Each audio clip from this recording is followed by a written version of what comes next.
डर यानी एक एहसास जो ना दिखाई देता है, न सुनाई देता है, न उसे छुआ जा सकता है, सिर्फ महसूस किया जा सकता है। और जब वो महसूस होता है तो रूह तक को झिझोड़ देता है। कभी वो अंधेरे कोने से झांकता है, कभी हमारे ख्यालों में जहर घोल देता है। कई बार हम उससे भागना चाहते हैं, लेकिन वो हमारी परछाई बनकर हमारे साथ साथ चलता रहता है। पर एक सच्चाई ये भी है कि जिस दिन तुमने डर से डरना छोड़ दिया और उसका सामना कर लिया, समझो उसी दिन से जीना शुरू कर दिया। कहते हैं where fear ends courage begins, यानी डर जहां खत्म होता है वहीं हौसले की शुरुआत होती है। तो मैं हूं अबीर वाजपेयी और आप देख रहे हैं बात दुनियादारी की, जहां हम आज डिस्कस कर रहे हैं आदमी के अंदर के वो 6 डर जो अंदर ही अंदर उसे खाए जाते हैं। यूं तो हर आदमी इनसे अपनी जिंदगी में कभी ना कभी जूझता ही है, लेकिन जो इन्हें पार कर जाता है वो कामयाब हो जाता है, और जो नहीं जीत पाता वो जीवन में हारता चला जाता है। इससे पहले कि हम आगे बढ़ें, आप हमें कमेंट करके बताइए कि आपको किस चीज़ से डर लगता है। और हाँ, हमारे चैनल को सब्सक्राइब करना ना भूलें, क्योंकि आपके लिए यूट्यूब सब्सक्रिप्शन भले ही फ्री हो, पर हमारे लिए आपका सपोर्ट अनमोल है। बाकी आपकी मर्जी। आइए अब जानते हैं कौन से हैं वो 6 खतरनाक डर जो एक इंसान की ज़िंदगी बर्बाद कर सकते हैं और इनसे कैसे बचें। तो भाई, सबसे पहला डर है गरीबी का। हमें यानी आदमियों को बचपन से सिखाया जाता है कि कमाओगे नहीं तो कौन तुम्हारी इज्जत करेगा।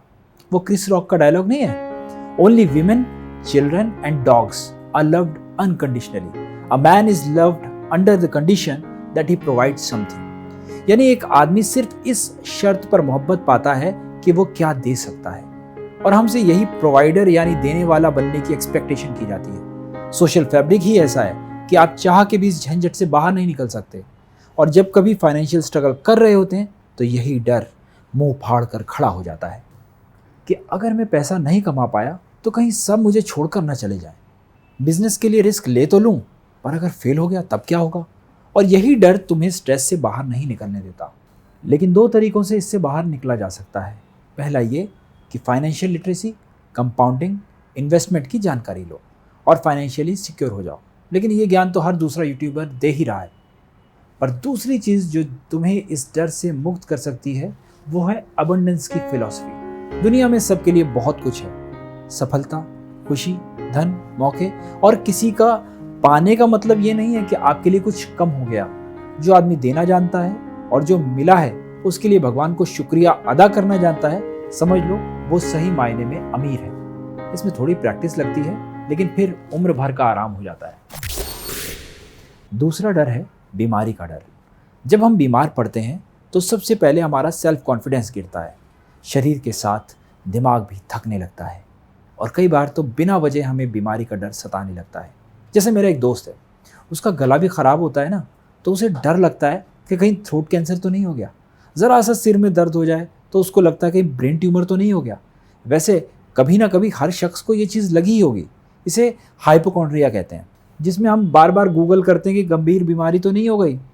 जब भी मेरे दिमाग में ऐसा फितूर होता है ना, मैं युवराज सिंह को याद कर लेता हूँ। 2011 के वर्ल्ड कप में जब हम उनके चौकों और छक्कों पर तालियां बजा रहे थे, तब ये आदमी लंग कैंसर से जूझ रहा था। आप सोच सकते हैं, बिना डरे बिना रुके उल्टियां कर करके रनों के पहाड़ लगा रहा था, डाइव लगा लगा कर कैच ले रहा था। हम तो जरा से सिम्टम्स से ही परेशान हो जाते हैं, पर युवराज सिंह को तो जानते बूझते कि उन्हें कैंसर है अपना 200% दे रहा था। यही नहीं, 2012 में वो जांबाज आदमी अपना इलाज कराता है, और 2013 में फिर पिच पर लौट के आता है, और 2017 तक वनडे इंटरनेशनल और 2019 तक IPL खेलता है। भाई साहब, मुझे इस सिचुएशन में इससे इंस्पायरिंग कोई स्टोरी नहीं लगती। तो अगर आप भी युवराज सिंह के फ़ैन हैं तो नीचे कमेंट करके बताइए कि आपको उनकी कौन सी इनिंग सबसे बेहतर लगती है।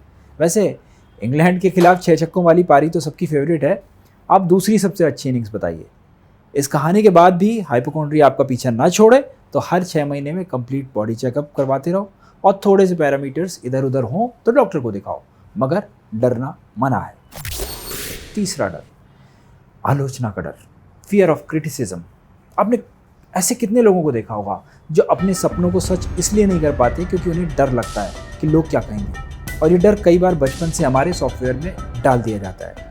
कई बार हम ऐसे फ्रेंड सर्कल में फंस जाते हैं कि हमारा कॉन्फिडेंस लेवल गिर जाता है।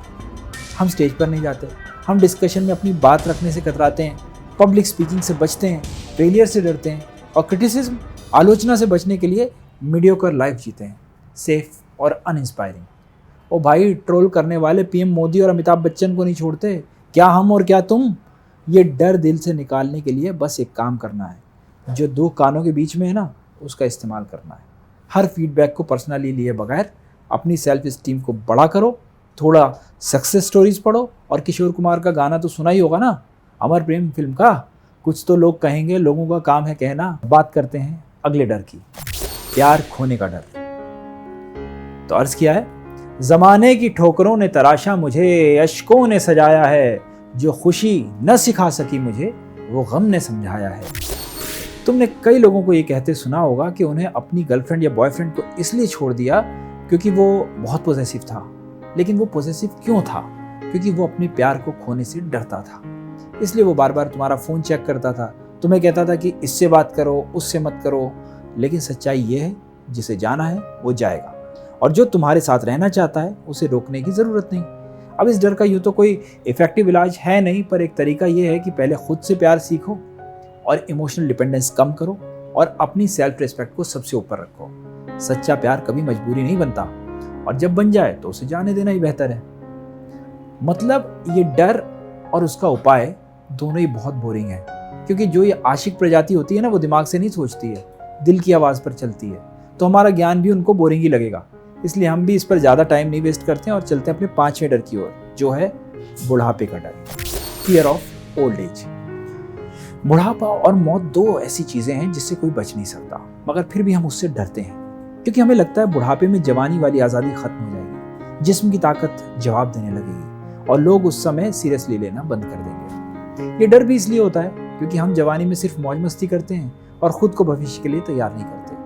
अगर जवानी में तुम अच्छी हैबिट्स बनाते हो, हेल्थ, फाइनेंस और माइंडसेट को दुरुस्त रखते हो, तो समझो आधी लड़ाई जीत ली। और अगर तुमने एक ऐसा शौक पाला है जो तुम्हें जिंदा रख सके और अकेला रहने का तुम्हें कोई अफसोस ना हो, तो समझो कि तुमसे सुखी कोई नहीं है।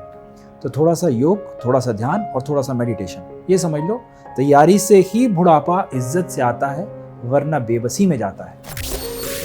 छठा और आखिरी डर, मौत का डर। अब बुढ़ापा आए ना आए, लेकिन एक चीज़ तो तय है, मौत आएगी ही। हर आदमी जो अभी सांस ले रहा है, कुछ साल बाद इस दुनिया में नहीं होगा। मगर मज़े की बात यह है कि सबसे ज़्यादा डर मौत से ही लगता है। क्यों? क्योंकि हम अधूरी ज़िंदगी जी रहे होते हैं। हम सोचते हैं अगर मैं कल चला गया तो मैंने क्या ऐसा किया है जो मुझे याद रखा जाएगा। इसका एक ही इलाज है, मौत की तैयारी। हमने जीने की बहुत तैयारी कर ली, बहुत महल खड़े कर लिए, बहुत पैसा कमा लिया। मौत की तैयारी बहुत ज़रूरी है, क्योंकि मौत तो एक परीक्षा है और वो तैयारी है इच्छाओं से डिटैचमेंट के जरिए। जैसे प्रेमानंद महाराज कहते हैं ना, नाम जप करो और मृत्यु को प्रभु से मिलने का एक जरिया मानो। न कोई डर, न कोई खतरा, मौज ही मौज। तो हर आदमी डरता है, फ़र्क सिर्फ इतना है, कोई डर से भागता है, कोई डर को जीतने का इरादा बनाता है। अब फैसला तुम्हारा है, डर के साथ जियोगे या डर को हरा कर जियोगे। अगर आपको ये वीडियो पसंद आया हो तो एक लाइक ज़रूर करें और कमेंट में लिखें, मैं अब अपने डर से नहीं डरूंगा। चैनल को सब्सक्राइब करो, क्योंकि यहाँ बात होती है असल ज़िंदगी की, दुनियादारी की। तो डर को बनाइए अपनी ताकत और हमें दीजिए इजाज़त। जय हिंद, जय भारत।